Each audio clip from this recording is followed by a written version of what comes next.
How big was Jordan's catch on third down to keep that drive alive on the sidelines? Yeah, it was huge. Jordan's a big-time player. He's making, great plays for us. We're going to continue to, incorporate him a lot more, as the season goes on. Kenny, how did it feel to have Tazier Mack back? You connected with him a few big times, and he had that huge touchdown. Yeah, that's my guy. Been with him through a lot. Was really happy to see him on the practice field this week, and he was running really well. He's got fresh legs, so I knew he was gonna have a big game. I just had to get the ball in his hands. Kenny, is there anything you can put your finger on when it comes to when you guys get in the red zone or even inside the 35? I think you guys got inside the 35 7 times today. Scored 2 touchdowns.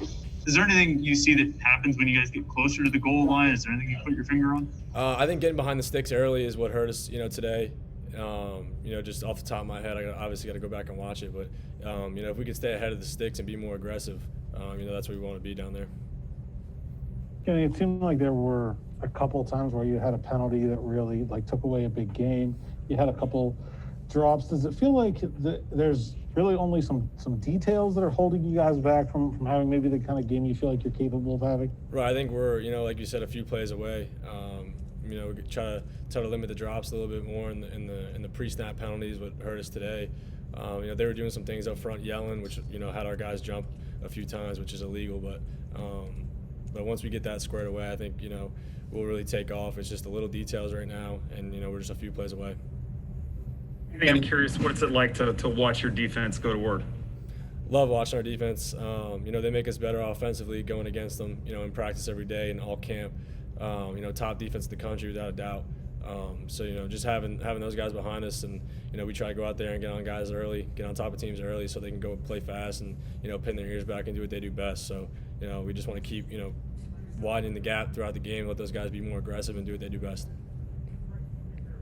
Kenny, there were a couple of times where you took off and got first downs with your legs. That seems like an aspect of your game that is maybe developing a little bit more this year. I know you did a bit last year, but is that something you focus on in the off season? Just having that confidence to break the pocket when you need to. I wouldn't really say that. I mean, Louisville is doing a really good job of getting underneath a lot of routes early. I think that's why we had a lot of success running the ball.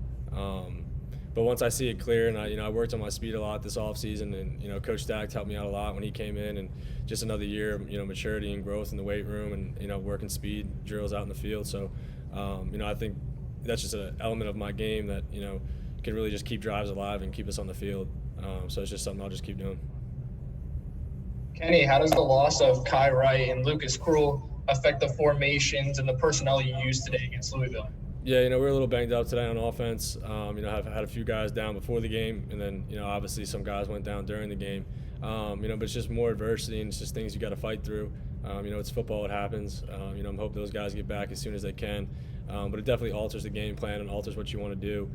Week by week, it's a new team. So, we'll just take it in stride and keep moving forward. Anything final for Kenny? Hey, Kenny, that 4-receiver set, was that something you guys have been working on in general, or is that kind of directly in response to not having Lucas? The 4-receiver sets, you say? Yeah. Yeah, we threw it in there a little bit versus Syracuse, and obviously, when Lucas and Kai went down, that was going to be more of an emphasis this week, just having Jared on the field as well. He's been doing a great job, and now he's working outside and inside. Where I think he's an X factor now that we have in there. So, like I said before, just adapt and overcome the circumstances that we're dealt with, and just keep rolling. Kenny, we just talked to Alex Kessman, and he mentioned his work with a sports psychologist and kind of what that kind of turned around for him this week. Is that something that you've used before? He also mentioned things like meditation. What do you kind of use in order to kind of settle yourself, particularly if you don't have a strong performance? Really, it's just talking with Coach Whipple and correcting what I need to correct.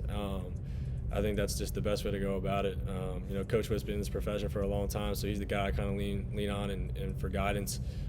He's helped me these past 2 years immensely. So and really the team. You can fall back on your teammates. I got great people in this locker room. I'm very grateful to be on this team. So I think we're all moving in the right direction, and we're just keep stacking wins. Kenny, what do you think about how Vincent ran the ball, and not just him actually run, but him catching a few passes too? Just the way that he runs, it doesn't seem like he shied away from contact today at all. No, Vince is one of the toughest guys on the team, and he prides himself on that. Smaller guy, but it takes 2 or 3 to bring him down. Guy I love playing with, plays really hard, full tilt. And I think the jump that he made this year was in his preparation. I think he's done a really good job preparing week by week and kind of taking more of a leadership role in the running back room. Now with AJ down, AJ went out and he stepped up big time. So really happy for him.